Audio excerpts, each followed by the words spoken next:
Hello, everyone. It's Selena Jamaz. Thank you so much for meeting me on another platform. We are on Zoom today, and the world, honestly, is it's a much smaller place now with platforms like this, where we can literally connect with people from across the globe. And actually, today I have with me Ayiah from Australia. Today we're talking about something very special that you did, Ayiah. You did your final project at school around what's going on in Lebanon. Tell me a little bit about yourself, because you're a Lebanese-Australian. So were you born in Australia?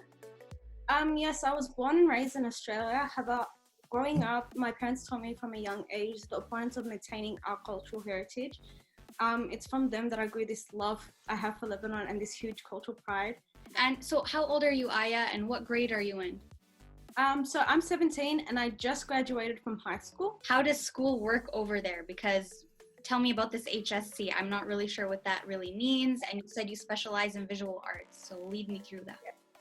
So we have 13 years of schooling, starting from kindergarten all the way to year 12, which is the final year of high school. That's when all year 12 students sit their HSC, which stands for High School Certificate.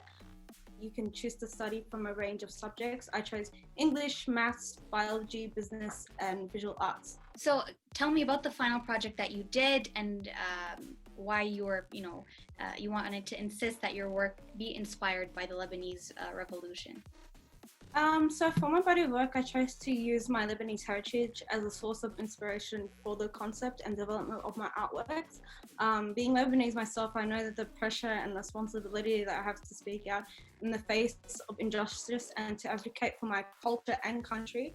I always had this growing belief that I wasn't anyone to make a difference within society. I always thought I wanted to bring about change, but I didn't think it would ever be noticed. And that's what I loved about art. It allows people from different cultures and different times and backgrounds to communicate with each other via images, sounds, and stories. And that's empowering. And the reason why I was so inspired by the Lebanese Revolution is not only me being proud Lebanese with our culture and tradition and how much we recognize ourselves as fighters in life, but by the way we are choosing to redefine our country.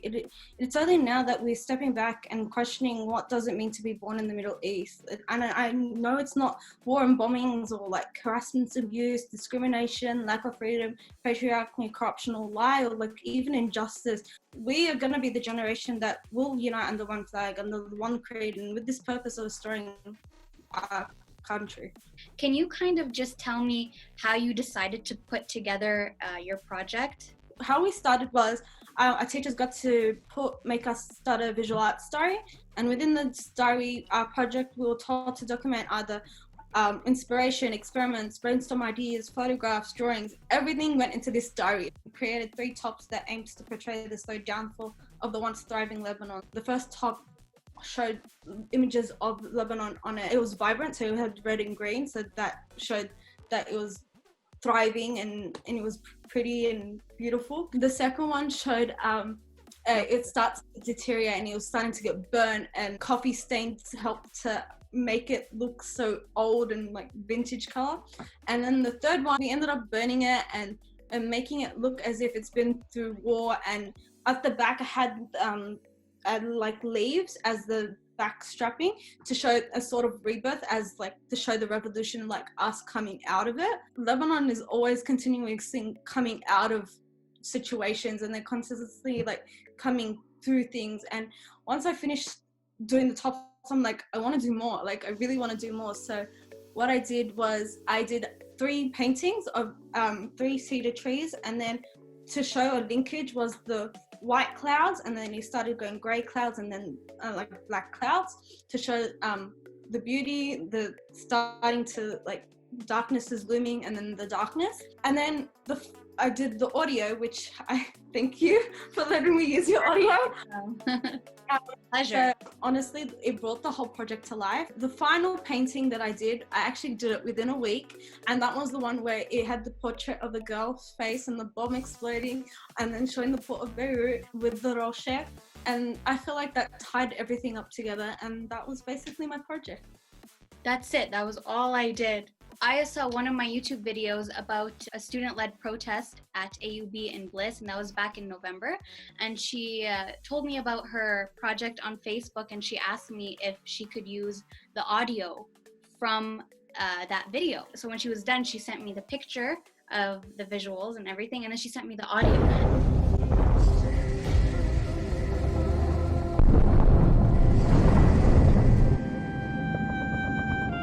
And then I was just like kind of imagining what it would have been like to actually be there and see it. Because even the audio on its own, the way that you put it together really got to me.